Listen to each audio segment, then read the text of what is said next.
చిన్న వయసులో మా అమ్మ చనిపోయింది. ఎలా చనిపోయిందో తీగలపల్లి ప్రజలకు అందరికీ తెలుసు. మన భూములు గుంజుకొని తాకట్లు పెట్టి ఎక్కడ కూడా బతకలేని స్థితికి వాళ్ళు తీసుకొచ్చారు. కాబట్టి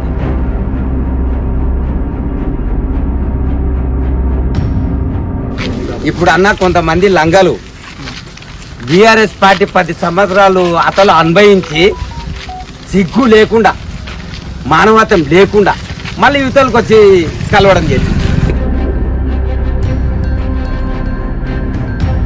మాజీ సర్పంచ్ కానీ అందరూ పేద ప్రజలను పీడిస్తూ వాళ్ళ భూములని గుంజుకుంటూ ఆక్రమిస్తూ ఎక్కడ కమిషన్లకు ఎక్కడ డబ్బుంటే అన్నదమ్ములకు చిచ్చులు పెట్టుకుంటూ భూముల తాకట్టు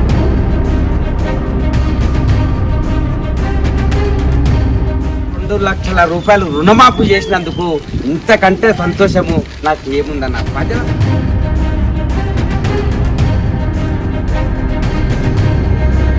పార్టీ కోసం ఈరోజు అధికారంలో రావడం కోసం ప్రయత్నం చేసిన కార్యకర్తలను కొంత మేరకు వారికి తగిన ప్రాధాన్యం లేదనే మాట వినిపిస్తున్నది.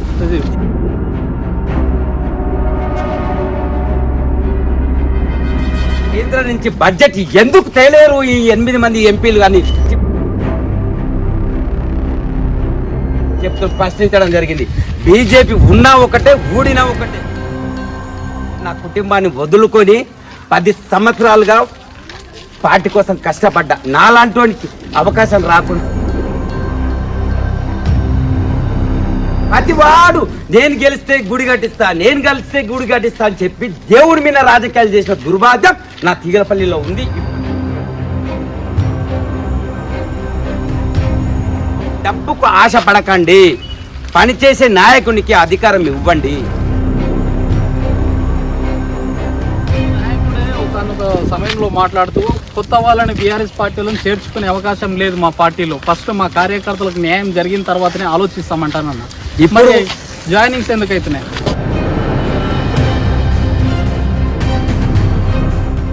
తీగలపల్లి ప్రజలకు నా శిరస్సు వంచు దండం పెడుతున్నా. ఒక్కసారి నాకు అవకాశం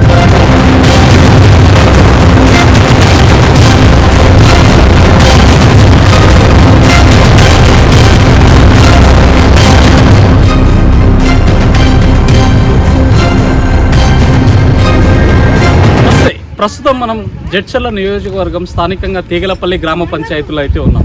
సో ఆల్రెడీ శాసనసభ ఎలక్షన్స్, లోక్సభ ఎలక్షన్స్ అయితే కంప్లీట్గా అయిపోయినాయి. అంటే నాయకుల ఎలక్షన్స్ అయిపోయినాయి. కేవలం ప్రస్తుతం కార్యకర్తల ఎలక్షన్స్ సంబంధించి ఎలక్షన్స్ అయితే రాబోయే 2 నెలల్లో అయితే జరగబోయే అవకాశాలు అయితే మెండుగా ఉన్నాయి. వాటికి సంబంధించి ఏ పార్టీ అధికారంలోకి రావాలన్నా కార్యకర్తలే. సో నాయకులు పార్టీని మోసం చేయొచ్చు, కానీ కార్యకర్తలు ఎక్కడ దేశంలో కావచ్చు, రాష్ట్రంలో ఎక్కడ కార్యకర్తలు పార్టీని ఎక్కడ మోసం చేయరు. అటువంటిది 10 సంవత్సరాలు పార్టీ అధికారంలో లేకున్నా ఆశన లాంటి ఎంతోమంది కార్యకర్తలు పార్టీని అధికారంలోకి తీసుకురావడం కోసం ఆనాడున్న బీఆర్ఎస్ పార్టీ నుంచి ఎన్ని బెదిరింపులు వచ్చినా, ఎన్ని ప్రలోభాలు వచ్చినా నమ్మిన పార్టీ కోసం ఎన్ని కేసులు వేసుకొని చేతులు కాళ్ళు ఇరగొట్టుకొని కూడా ఇదే పార్టీ కావాలి, ఇదే పార్టీ ఉండాలని చెప్పేసి ఈరోజు పార్టీ అధికారంలోకి అయితే వచ్చింది.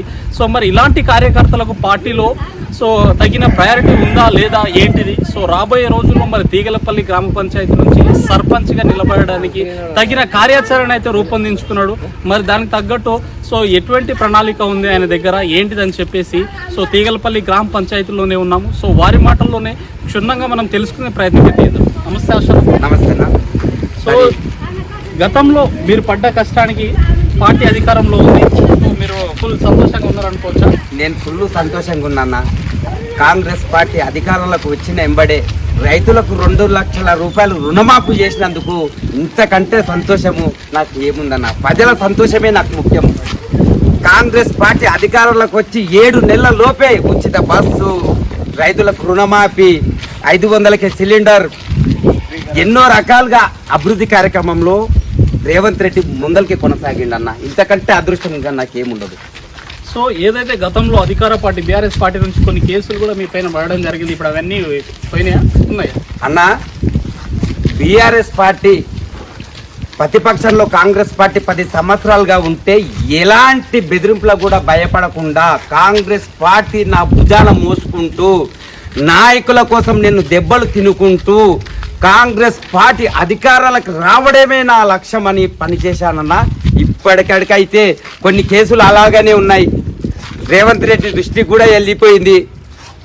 జెండా మోసిన కార్యకర్తలకు మాత్రమే ఈ రాబోయే ఎలక్షన్లో ఉన్నతమైన పదవులు ఇవ్వాలని ఎమ్మెల్యేలకు సూచించడం జరిగింది ముఖ్యమంత్రి.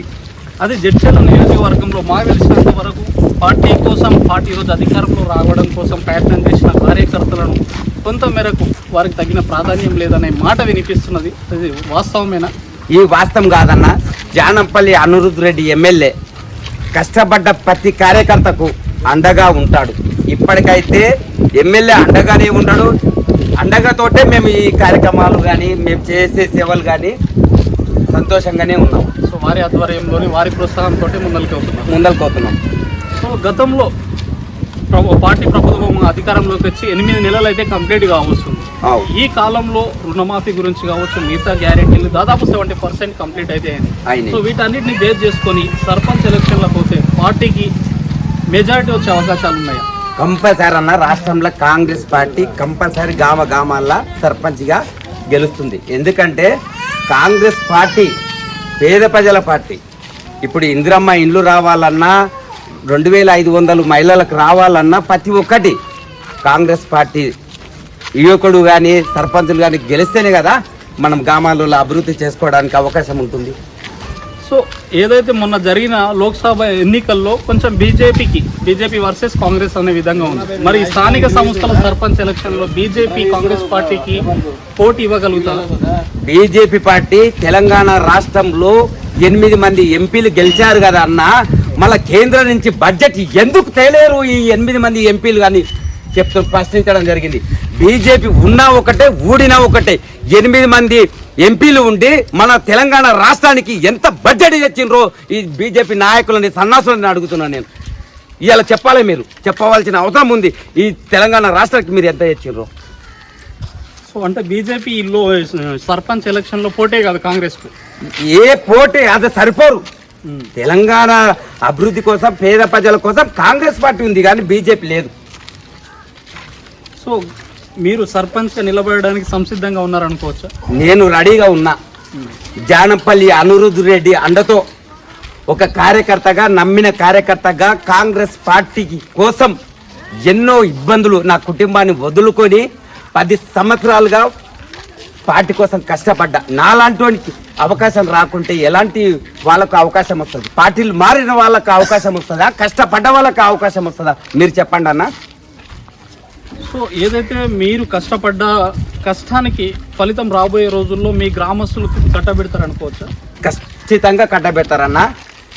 ఈ తీగలపల్లి గ్రామంలో అనేక మంది పెద్ద మనుషులు, సర్పంచ్ కానీ మాజీ సర్పంచ్ కానీ అందరూ పేద ప్రజలను పీడిస్తూ వాళ్ళ భూములని గుంజుకుంటూ ఆక్రమిస్తూ, ఎక్కడ కమిషన్లకు ఎక్కడ డబ్బుంటే అన్నదమ్ములకు చిచ్చులు పెట్టుకుంటూ భూముల తాకట్లు పెట్టి పేద ప్రజలను పిండిస్తున్నారు, వేధిస్తున్నారు. ఆ వేధించడానికి వాళ్ళని అంగదొక్కడానికి నాలాంటి యువకుడు సర్పంచ్ అయితే వాళ్ళు వణికియొచ్చు. సో మీ గ్రామంలో ఎటువంటి సమస్యలు ఉన్నాయి? మీరు వచ్చిన తర్వాత ఈ సమస్యలను ఏ విధంగా పరిష్కరిస్తారు? అన్న, నేను పుట్టక ముందు నుంచి నాకు దాదాపు 30 సంవత్సరాలు ఉన్నాయి. 30 సంవత్సరాల నుంచి శ్రీ ఆంజనేయ స్వామి దేవాలయం పేరు చెప్పుకొని ప్రతివాడు నేను గెలిస్తే గుడి కట్టిస్తా అని చెప్పి దేవుడి మీద రాజకీయాలు చేసిన దుర్భాగ్యం నా తీగలపల్లిలో ఉంది. ఇప్పటి కూడా ఇంత దుర్భాగ్యం ఎక్కడ కూడా లేదు. గుళ్ళ మీద చెప్పుకొని గుడి కట్టిస్తామని చెప్పి గుడి కట్టించకపోవడము, 30 సంవత్సరాలైనా అది ముందరికి రాకపోవడం చాలా బాధాకరం అన్న. తెలంగాణ రాష్ట్రంలో ఎక్కడున్నా కాంగ్రెస్ పార్టీ అధికారంలో ఉన్నన్ని రోజులు ఈ 5 సంవత్సరాల ఎక్కడ ఏ సమస్య ఉన్నా తెలంగాణ ముఖ్యమంత్రి రేవంత్ రెడ్డి దృష్టికి తీసుకుపోయి ఇలాంటి సమస్యలు పూర్తి చేస్తామని మనస్ఫూర్తిగా కోరుకుంటున్నా. సో రోడ్ల సమస్యలు ఏమైనా ఉన్నాయి? రోడ్ల సమస్యలు అన్న, గతంలో లక్ష్మారెడ్డి ఎలక్షన్ ముందు వచ్చి ఈ నుంచి లాక వరకు 4 కిలోమీటర్లతో దాదాపు మొత్తం డాంబర్ రోడ్ వేస్తా అని చెప్పిండు. ఎలక్షన్లు అయిపోయిన వెంబడే దాన్ని ఊసేయలేదు. ఇప్పుడు లాక రోడ్డు జానంపల్లి అనిరుద్ రెడ్డి త్వరలో ప్రకటిస్తాడు, శాంక్షన్ అయినట్లు త్వరలో వేయబోతున్నాము. ఎక్కడ ఎవరికి ఏ ఇబ్బంది ఉన్నా జానంపల్లి అనిరుద్ రెడ్డి దృష్టికి వెళ్ళిన వెంబడే దాన్ని పూర్తి స్థాయిలో పనిచేయడం జరుగుతుంది. సో సో ఈ బీటీ రోడ్ విషయంలో ఎమ్మెల్యే గారి దృష్టికి తీసుకుపోవడంలో ఆశన్న గారు సక్సెస్ అయ్యారు అనుకోవచ్చా? సక్సెస్ అయ్యిందన్న. ఇప్పుడు గత పాలకులు చేయనందుకే కదా మన నాయకుడు పనిచేసే నాయకుని గెలిపిస్తున్నాము. ఈ దాంట్లో సక్సెస్ రోడ్డు విషయంలో 100% వేసుకోవచ్చు. సో ఇలాంటి స్థానిక సమస్యలు ఏమున్నా మీ ఆధ్వర్యంలో, సో ఎమ్మెల్యే గారి ఆధ్వర్యంలో గ్రామం సస్యశ్యామలంగా ముందలుపోతుంది అనుకోవచ్చు. ముందలుపోతుందన్న. ఇంకా నా తీగలపల్లి ప్రజలను ఇంకా కోరుకునేది ఏమిటంటే ఎవరైతే ఈ పెద్ద మనుషులు ఉన్నారో వాళ్ళని పక్కకెట్టి యువకులకు అవకాశం ఇస్తే ఈ గ్రామంలో ఏ మూల ఏ సమస్యలు ఉన్నాయో ఆ సమస్యల బట్టి యువకులు ఆలోచిస్తారు. ఊరు కోసం బతికేవాళ్ళు కాదు, ఊరు కోసం పాటు పడి పని చేసేవాళ్ళు యువకులు సర్పంచ్ కావాలని ఈ సందర్భంగా చెప్తున్నా. తిగలపల్లి ప్రజలకు శిరస్సు వంచుతున్నా. ఇప్పటి కూడా మేలుకోండి. ఈ దొంగలకు రాజకీయం ఇవ్వకండి, దొంగల చేతులకు ఇవ్వకండి, యువకులకు ఇవ్వకండి, డబ్బుకు ఆశ పడకండి, పనిచేసే నాయకునికి అధికారం ఇవ్వండి. సో ఈ రైతు రుణమాఫీ విషయంలో సో 2 లక్షల రుణమాఫీ చేయడం అనేది దేశ చరిత్రలో ఒక సువర్ణ అధ్యాయం. అటువంటిది మీ తీగలపల్లి గ్రామ పంచాయతీ తరఫున సో దాదాపు చాలా మందికి అయినంటాయి. ఎట్లా రైతులు ఏ విధంగా ఫీల్ అయ్యారు? తెలంగాణ ముఖ్యమంత్రికి పాలాభిషేకం, పాలతో 10 సంవత్సరాలు గొడవడ వేడిచిన రైతులు ఇప్పుడు నవ్వుతూ నాకు 2 లక్షల రూపాయలు రుణమాఫీ అయింది. ఈ ముఖ్యమంత్రి మళ్ళీ 5 సంవత్సరాలు అయిన తర్వాత కూడా మళ్ళీ ముఖ్యమంత్రి కావాలి. మనకు రైతులకు పక్షాన తెలంగాణ పులిబిడ్డ రేవంత్ రెడ్డి ఉన్నాడు. 2 లక్షల రుణమాఫీ అంటే నేను 2 సంవత్సరాలు పని చేసిన ఈ 2 లక్షల రూపాయలు చేరుకోకుంటే ఇప్పుడు ఒకేసారి రుణమాఫీ అయినందుకు చాలా సంతోషపడుతున్నారు అన్న. సో మిగతా ఏదైతే ఇంద్రమ్మ ఇండ్లు వాటికి సంబంధించి కూడా కార్యాచరణ అయితే కొనసాగుతుంది. సో మీ గ్రామంలో ఇల్లు లేని వారికి సో ఎమ్మెల్యే గారి ఆధ్వర్యంలో ఎక్కువ మొత్తంలో తెచ్చే అవకాశాలు ఉన్నాయనుకోవచ్చా అన్న? గతంలో డబుల్ బెడ్రూమ్ కట్టించి పేదవానికి ఇల్లు లేకుంటే రేపిస్తాం ఎల్లుండిస్తాం రేపిస్తామని చెప్పి 10 సంవత్సరాలు నట్టేట ముంచిన ప్రభుత్వాన్ని పక్కన పెట్టి కాంగ్రెస్ పార్టీ అధికారంలోకి వచ్చిన ఎంబడే ఇంద్రమ్మ ఇండ్లను ప్రతి పేదవానికి అందిస్తుందన్న. వాళ్ళ లక్ష్యం ఏందన్నా? పేదవాడు సంతోషంగా ఉండాలనేది లక్ష్యమే కాంగ్రెస్ పార్టీ. పేదవాడికి ఇండ్లు 5 లక్షలు అది ఎవరికైతే లేదో వాళ్ళకి ఖచ్చితంగా కాంగ్రెస్ పార్టీ అధికారంలో ఉన్నన్ని రోజులు అండగానే ఉంటుంది. సో ఇంతకుముందు ఇందిరమ్మ ఇండ్లు ఏమైనా ఉన్నాయా గ్రామం? దాదాపు 300 ఇండ్లు ఉన్నాయి అన్న ఇందిరమ్మ ఇండ్లు. ఇందిరమ్మ ఇండ్లు ఇచ్చిన గ్రామం ఫస్ట్ మండలంలో నెంబర్ 1 మా ఊరే అన్న, తీగలపల్లి. కాంగ్రెస్ పార్టీ కట్టించిన ఇండ్లే ఈడ ఉన్నాయి. గత పాలకులు ఎవ్వరు కట్టించలేదు. డబుల్ బెడ్రూమ్ కట్టించి ఇప్పటి వరకు పంచలే. అది పశువులు కూడా ఉండవు, కానీ మనుషులు ఉండలేక ఇచ్చిపెట్టేసారు. సో రుణమాఫీ కావచ్చు, ఉచిత బస్సు కావచ్చు, మిగతా గ్యారెంటీలు కూడా రాబోయే రోజుల్లో 100% అమలయ్యే అవకాశాలు ఉన్నాయనుకోవచ్చు. ముఖ్యమంత్రి ఒక్కసారి మాటిస్తే, కాంగ్రెస్ పార్టీ ఒక్కసారి మాటిస్తే ఖచ్చితంగా మాట మీద నిలబడే పార్టీ. ఇప్పుడు ఉచిత బస్సు మహిళలే కదా, మన అక్కనో మన చెల్లెలో బస్సులో పోతుంది కదా. కొంతమంది సన్నాసులు బస్సులో పోతుంటే అన్నం తినుకుంటూ పోతుంది, కూరగాయలు అమ్ముకుంటూ పోతుంది అని కొంతమంది ట్రోలింగ్ చేస్తున్నారు. ఆ బస్సులో పోయేటోళ్ళు కూడా మన అమ్మ నాన్నే కదా, మన వాళ్ళే కదా. మళ్ళీ ఎందుకు జీర్ణించుకోలేకపోతున్నా అని నేను ఆలోచన చేస్తున్నాను. మన వాళ్ళే కదా. ఎక్కడ ఇప్పుడు ఈ నుంచి మామనార్ నుంచి దెచ్చల వైపు మన వాళ్ళే కదా, ఎవరో వచ్చిపోతలేదు కదా, మన మహిళలే కదా. ఎందుకు జీర్ణించుకోలేక ఎందుకు ట్రోలింగ్ చేస్తుంది జనాలు, నాయకులు, బీఆర్ఎస్ నాయకులు. సో నవపేట్ మండల్ మొన్న జరిగిన ఏదో అసెంబ్లీ ఎలక్షన్లలో మెజార్టీ, భారీ మెజార్టీ, నియోజకవర్గ వ్యాప్తంగా ఫస్ట్ అంటే నవపేటే వచ్చింది. నవపేట. సో దాంట్లో తీగలపల్లి కూడా ఒక గ్రామం. సో కాబట్టి మీ మండలం పైన, మీ గ్రామం పైన ప్రత్యేక దృష్టి ఎమ్మెల్యే గారిది ఉన్నది అనుకోవచ్చా? ప్రత్యేకంగా ఉందన్న. తీగలపల్లి గ్రామంలో అందరూ ఒక సైడ్ ఉన్న యువకులు మొత్తం ఒక సైడ్ ఉండి 130 ఓట్లు ఎక్కువ మెజార్టీ తోటి ఓటేసిందన్న తీగలపల్లి ప్రజలు ఎమ్మెల్యేకు. సో వీటన్నిటిని దృష్టిలో పెట్టుకొని రాబోయే రోజుల్లో రాష్ట్ర వ్యాప్తంగా ఏ పథకాలు అమలైన నియోజకవర్గ వ్యాప్తంగా ఎక్కువ మొత్తంలో తీగలపల్లికి వస్తాయనుకోవచ్చు? ఖచ్చితంగా వస్తాయన్న. తీగలపల్లి గ్రామానికి ఖచ్చితంగా పని చేయడానికి ఎమ్మెల్యే సిద్ధంగా ఉన్నాడు. సో మీ గ్రామానికి సంబంధించిన సమస్యలు చెప్పుకునే విషయంలో ఎమ్మెల్యే గారు కావచ్చు, పై నాయకులు అందుబాటులో ఉంటారా? ఖచ్చితంగా ఉంటారు అన్న. ఎప్పుడైనా ఇప్పుడు ఎమ్మెల్యేకి ఫోన్ చేసినా, ఈ లైవ్లో ఫోన్ చేసినా ఎమ్మెల్యే ఫోన్ లేపు మాట్లాడతాడు. చెప్పండి ఆసన ఏమైందన్న అడుగుతాడు. ప్రతి సమస్య తెలుసుకోవడానికి బాధ్యత ఎమ్మెల్యే ముందంతే ఉంటాడు. ఆయన ఎంత బిజీగా ఉన్నా మెసేజ్ అన్న చేస్తాడు. ఏ చెప్పాల్సిన ఏం సమస్య అయింది, ఏ నాన్న ప్రాబ్లమా, ఖచ్చితంగా అందుబాటులో ఉంటాడు ఎమ్మెల్యే. సో గతంలో బీఆర్ఎస్ పార్టీ మీ పైన దాడులు కూడా చేసి కొంత మేరకు మీకు శారీరకంగా ఇబ్బందులు పెట్టిన సందర్భాలు కూడా ఉన్నాయి. సో వాటన్నిటిని ఇప్పుడు ఆ కేసులు కావచ్చు, మిగతా ఇబ్బందులు అన్నీ ఇప్పుడు పరిష్కారమైనవి మీ పార్టీ అధికారంలో ఉంది కాబట్టి. ఇప్పుడు అన్న కొంతమంది లంగలు బీఆర్ఎస్ పార్టీ 10 సంవత్సరాలు అతలు అనుభవించి సిగ్గు లేకుండా, మానవత్వం లేకుండా మళ్ళీ యువతలకు వచ్చి కలవడం చేసింది. సార్ మీకు లోపల మేమే సపోర్ట్ చేసినాము, మేము కూడా కాంగ్రెస్కే ఓట్లు వేసినాము అని చెప్పి పార్టీలో కలుస్తున్నా. పార్టీలో కలిసి సన్నాసులకు చెప్తున్నా, అవతల మీరే ఉంటారు, యువతల మీరే ఉంటారా? పార్టీ కోసం పనిచేసిన కార్యకర్తలు ఎటు పోవాలి? పార్టీని నమ్ముకున్న మనుషులు ఎక్కడ పోవాలి?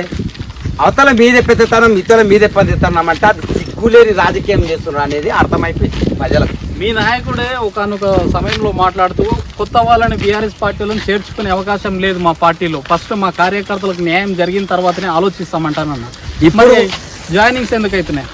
జాయినింగ్ అయినా ఎవరు ఎంతమంది వచ్చినా పార్టీలో కలిసినా పార్టీ కోసం పనిచేసిన కార్యకర్తలకు నాయకులకు మాత్రమే ఫస్ట్ పదవులైనా ఏవైనా అవకాశాలు వస్తాయి. పార్టీ మారిన వాళ్ళకి ఎవరికి రావు. సో వీటన్నిటిని ఇప్పుడు బీఆర్ఎస్ నుంచి ఇటు జాయిన్ అయిన వాళ్ళు మళ్ళీ ఆశన్నకు పక్కలో బల్లెం లెక్క తయారయ్యే అవకాశం ఉందా? బల్లెం లెక్క తయారైనా ఎమ్మెల్యే చూసుకుంటాడు.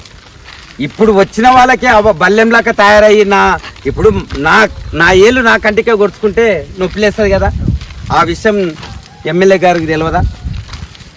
సో ఏదో గతంలో మీరు చేసిన రోడ్డుకు సంబంధించి కొన్ని వర్క్స్ కానీ గ్రామంలో మీకు సంబంధించి మీకు చేతనైనంత మీకు తోచినంత సహాయ సహకారాలు అయితే చేసిరు.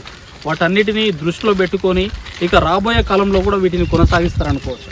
అన్న నా చేతనైన కాడికి అంటే నేను గొప్పలు చెప్పుకోవడలేదు, నాకు ఎంత వీలైతే అంత సేవ తిగలపల్లి గ్రామానికి ఖచ్చితంగా చేసిన. ఇప్పటికైనా ఓడినా గెలిచిన తిగలపల్లి ప్రజలకు మాత్రం ఎప్పుడు అందుబాటులోనే ఉంటా. నా చేతనైనా సేవ చేస్తా. ఎవరు ఏమనుకున్నా, ఎవరు ఎన్ని కుట్రలు చేసినా, ఆ భగవంతుడు ఉన్నన్ని రోజులు, ఈడ మనం జీవించినన్ని రోజులు ప్రజలకు అండగానే ఉంటాం. ఎన్ని కుట్రలు చేసినా భయపడేదే లేదు. సేవలు చేయడానికి మేము సిద్ధం. సో ఫైనల్గా మన ఛానల్ తరఫున తీగలపల్లి ఈ గ్రామస్తులకు ఈ మూకలపూడి సర్పంచ్ ఎలక్షన్లకు సంబంధించి ఏం చెప్పాలి? తీగలపల్లి ప్రజలకు నా శిరస్సు వంచు దండం పెడుతున్నా. ఒక్కసారి నాకు అవకాశం ఇవ్వండి. 10 సంవత్సరాలుగా మీకోసం కష్టపడుతున్నాను. నా కోసం, నా సొంత లాభాల కోసం ఏనాడు కష్టపడలే. ఏ పేదవానికైనా రూపాయి సాయం చేయాలంటే నా స్వార్థం కోసం చేయలే, నా తీగలపల్లి ప్రజల కోసమే. ఎందుకంటే చిన్న వయసులో మా అమ్మ చనిపోయింది. ఎలా చనిపోయిందో తీగలపల్లి ప్రజలకు అందరికీ తెలుసు. మన భూములు గుంజుకొని తాకట్లు పెట్టి ఎక్కడ కూడా బతకలేని స్థితికి వాళ్ళు తీసుకొచ్చారు. కాబట్టి ఆ దాన్ని మైండ్లో పెట్టుకొని నాలాంటి బాధ ఇంకా నా తీగలపల్లి ఎవరు పడకూడదనే ఆలోచనతో మీ ముందరకు వచ్చిన. నా జీవితాన్ని సర్వనాశనం చేసుకొని నా జీవితం ఇప్పుడు కూడా పెళ్లి కానీ కాకపోవడం ఎందుకు కారణం చెప్పు. నేను మర్డర్లు చేయలే, మనభంగాలు చేయలే. కేవలం పేద ప్రజల పక్షాన ప్రశ్నిస్తుంటే నన్ను జీర్ణించుకోలేక పెద్ద మనుషులు సంబంధాలు చెడగొట్టుకుంటా ఈయన ఎక్కడ కూడా బయటకు గెననీయకూడదు, ఈయనకి ఏమన్నా పదవి దక్కితే మనల్ని తొక్కి పాడేస్తాడు, ఈడు మనల్ని గెననీయడు, మనం ఎటు పోయినా మనకు అడ్డు తలుగుతాడు, మనం ఏమన్నా దౌర్జన్యం చేసినా ఈడు ప్రశ్నిస్తాడు, మనం ఎవరన్నా ఆక్రమించినా ఈడు ముందలకొచ్చి దూషిస్తాడు, మనం ఇంతోటి గెనలేము, ఇంతోటి మనము ఏం చేయలేని పరిస్థితులు ఉంది. కాబట్టి వానికి అధికారం ఏది కూడా ఇవ్వకూడదు, మనం ఎట్లనైనా చేసి వాడిని తొక్కాలి అనే ఆలోచన చేస్తారు. కానీ నా పేద బిడ్డలకు ఒక్కడే చెప్తున్నా, అన్న పెద్దలకు చిన్నలకు అందరికీ నమస్కరిస్తున్నా. నేనేమైనా తప్పు చేసి ఉంటే నన్ను క్షమించి ఈ ఒక్కసారి నాకు అవకాశం ఇవ్వండి. సర్పంచ్గా మీ కడుపులో బిడ్డై పుడతా, మీ కష్టంలో తోడైతా, మీ నీడలాగా మీ ఎంబడి ఉంటా. అన్న ఒక్కసారి వాళ్ళకిచ్చిందన్న అవకాశము, అందరికి ఇచ్చిందన్న అవకాశము, ఒక్కసారి నాకు ఇవ్వండి అన్న. నా దగ్గర డబ్బు లేదన్నా, నేను ఎవరిని దోసుకురాలేదన్నా, ఎవరిని అక్రమంగా భూమి అడ్డం పెట్టుకొని 10 లక్షలు తెచ్చుకోలేదన్నా. నేను కష్టపడ్డ రూపాయి మీకు పంచినన్నా. నా దగ్గర ఏం లేదన్నా. మీరు మీ ఆస్తులు అడుగుతలే, మీ అంతస్తులు అడుగుతలేదన్నా. కేవలం ఒక ఓటన్నా, ఓటు ద్వారానే మనం ప్రశ్నించడానికి అవకాశం ఉంటుందన్న. ఒక్కసారి ఆలోచించండి తీగలపల్లి ప్రజలారా, అక్కలారా, అమ్మలారా. ఒక పింఛన్ కావాలన్నా వాళ్ళు లంచం అడిగినరు, ఒక డబుల్ బెడ్రూమ్ ఇవ్వాలన్నా వాళ్ళు 50,000 రూపాయలు లంచం అడిగినరు. అవన్నీ మేము అడగలేము, అవన్నీ నాకు వద్దు. కేవలం మీ ఓటు మాత్రమే నాకు అవకాశం ఇవ్వండి అన్న. ఎవరు ఎన్ని బెదిరించినా, ఎవరు ఎన్ని కుట్రలు చేసినా ఒక్కసారి నాకు అవకాశం ఇవ్వండి అన్న. ఒక్కసారి అవకాశం ఇచ్చి నన్ను దీవిస్తే మీకోసం 5 సంవత్సరాలు పనిచేస్తానా. నన్ను దీవించండి. మీ మనసులో ఏమైనా ఇబ్బంది కలిగిస్తే నన్ను క్షమించి నాకు ఒక్కసారి అవకాశం ఇవ్వండి అమ్మా. ఒక్కసారి అవకాశం ఇవ్వండి అన్నలారా. దయచేసి జానంపల్లి అనిరుద్ రెడ్డి అండతో మీకు ఎన్నో సేవలు చేయడానికి నేను ముందరకు వస్తా. జానంపల్లి అనిరుద్ రెడ్డి కోసం నిరంతరం పనిచేసిన 24 గంటలు నా కుటుంబాన్ని ఇచ్చిపెట్టుకొని వానకు, ఎండకు, చలికి, దోమలకు అన్నిటి కోసం వదులుకొని జడ్చర్ల నియోజకవర్గంలో ప్రతి గ్రామంలో నేను నిద్రపోయానన్న. 400 కిలోమీటర్లు నేను నడిచానన్న. ప్రతి ఊళ్ళ సమస్యలు తెలుసుకున్నానన్న. నాకు మాట్లాడే అవగాహన, సమస్యలపై తెలుసుకునే అవగాహన నాకు ఉందన్న. నేను మీ ఎలాంటి సమస్యను కానీ తీర్చడానికి నేను సిద్ధంగా ఉన్నా. ఒక్కసారి తీగలపల్లి ప్రజలు నాకు అవకాశం ఇవ్వాలని కోరుకుంటున్నాను.